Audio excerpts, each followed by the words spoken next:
NH और जलसंपद विभाग टाळटूळ नीति जोगु बैतरणी नदी बन्या पानी रे धोई गला 500 फुट्र जातीय राजपथ। एबे भी 4x5 फुट उच्चरे बन्या पानी जनबसती मुहा। 8 दिन हेला कुआखिया आखंडलमणि को यातायात ठप। रास्तार उभय पार्श्वरू बाली माटी होइथिबारु 1 किलोमीटर रास्ता विपदरे। एबे भी 24 टी गाँ बाह्य जगतरू विच्छिन्न। देशी डंगा एकमात्र सहारा। भद्रक जिले में छाड़ी बन्या हेले टलिनी विपद।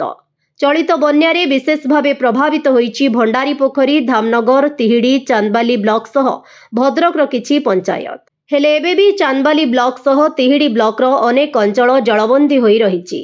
सेहीपरि जलसंपद विभाग और एनएच विभाग टाळटूळ नीति जोगु आरडी निकटस्थ बोडक और साठी बांकुणा गाँ निकटरे बैतरणी बन्या पानी रे धोई जाइछि 500 फुट्र कंक्रीट रास्ता।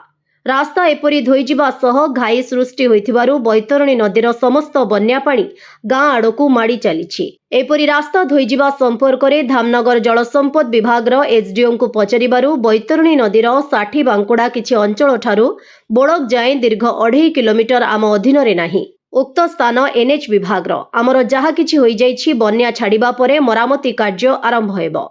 अन्यपटे पाणीकोइली एनएच विभाग कनिष्ठ जंत्री को जोगाजोग करथिले मध्य कौनसी उत्तर मिली पारि नथिला। फलरे दुई विभाग टाळटूळ जोगु दीर्घ 8 दिन हेला आरडी समेत नानपुर, सुंदरपुर, ओळक 4टी पंचायतर 24 गाँ दांड सह अनेक परिवारक घर भितरु कमुनी पानी।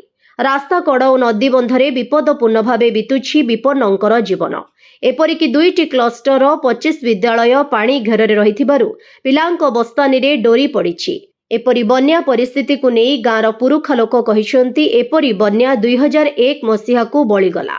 एपरी बन्या हेबार कारण कुआखिया आखंडलमणि 20 नंबर जातीय राजपथ को लागि करिथिबा बैतरणी नदीबंध नथिबारु उपर मुंडरू आसिथिबा बन्या पानी कूल लंघिबारु 500 फुट लंबर कंक्रीट रास्ता को संपूर्ण भावे धोई नेबा सह एक घाई सृष्टि हेबारु एपरी बन्या परिस्थिति देखा जाइथिबा स्थानीय बोडक और साठी बांकुड़ा गाँवर लोके कहिसेंती।